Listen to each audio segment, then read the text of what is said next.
Depuis 2012, CARE International a été approché par ses partenaires. On a eu Mars. Voici des organisations qui ont cru en nous, qui nous ont approchés pour pouvoir aborder, pour pouvoir agir dans tout ce que le monde du cacao appelle la durabilité. La stratégie de durabilité de cacao pour Mars Wrigley s'appelle Cocoa for Generations. La protection d'enfants, l'amélioration des revenus des producteurs, l'autonomisation des femmes sont des éléments clés pour nous dans cette stratégie. Souvent, ce n'est pas parce que les communautés sont pauvres en termes de quantité d'argent, mais la grande pauvreté, c'est le savoir-faire. Comment gérer ce peu qu'on gagne? Donc c'est dans ce milieu-là que CARE International, avec son expertise, a décidé d'agir. Et une des approches de CARE, c'est ce qu'on appelle les associations villageoises d'épargne et crédit. Quand AVEC est venu, la première année surtout, on était un peu inquiets. Tu allais mettre ton rien là-bas, on est ici, 5 francs, les gens vont pas payer. L'autre vient, on dit, il y a ça, on donne, ils s'en vont. Ça nous a surpris, on vient, on nous donne une boîte, on dit, c'est vous-même, c'est comme si tu es ta banque, c'est toi-même qui es assise dedans. Et on a commencé à épargner. Au travers de l'AVEC, vraiment, j'arrive à combler aussi mes besoins. Le mari, avant, il le faisait très pour très, mais maintenant, je l'aide aussi en toutes choses. L'AVEC m'a ouvert les yeux, sincèrement. Ça m'a donné le courage de me battre.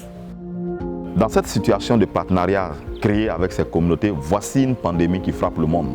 Nous avons remonté à Mars pour dire que nous sommes capables d'apporter une réponse, aider les communautés à pouvoir freiner la propagation de cette pandémie. C'est en cela que nous avons identifié des activités de sensibilisation des communautés. Et en plus de la sensibilisation, nous avons voulu aussi apporter des actions. Parce que sensibilisation sans action, souvent c'est difficile. Donc il y a des kits de lavage de mains.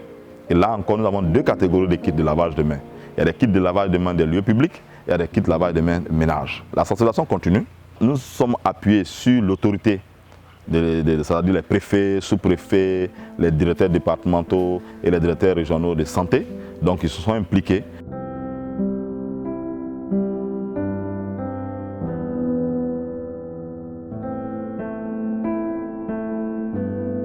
L'ONG n'était pas obligée de nous apporter des kits de lavage de mains. Elle nous a soulagés. Bien avant même que l'État ne vienne en aide aux populations, elle était là sur le terrain, elle nous a apporté un plus. Aujourd'hui, tout le monde, dans tous les hameaux, vous verrez que les gens portent des masques, les gens lavent les mains, c'est grâce à l'ONG. Les organisations ont donné des dons à la chefferie, seuls. On a vu un seau du conseil dans le marché. Mais quand CARE est venu, grâce à CARE, tous les kits sont éparpillés dans le village. On a eu plus de 20, on peut dire 25 kits dans les églises, dans les mosquées, avec les familles vulnérables. Et on a assisté même les femmes qui devaient accoucher à l'hôpital avec des kits de berceau.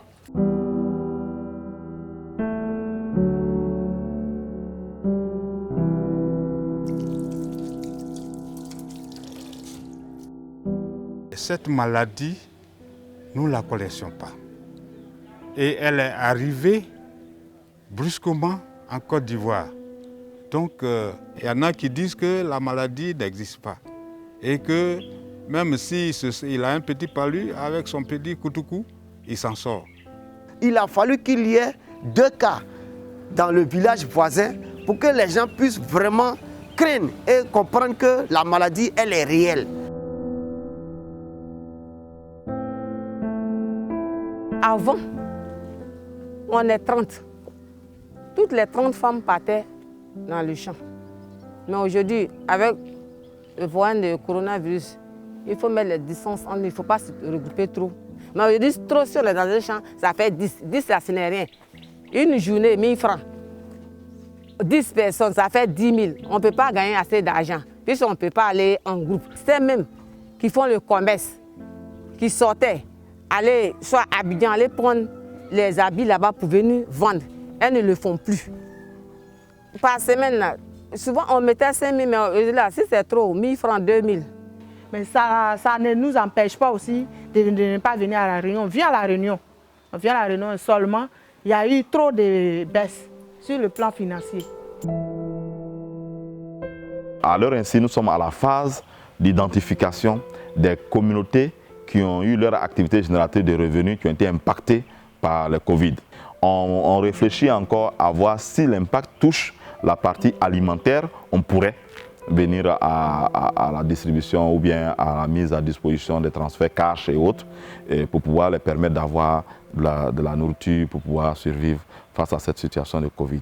Donc la dynamique de la lutte contre la propagation du Covid continue et nous y travaillons.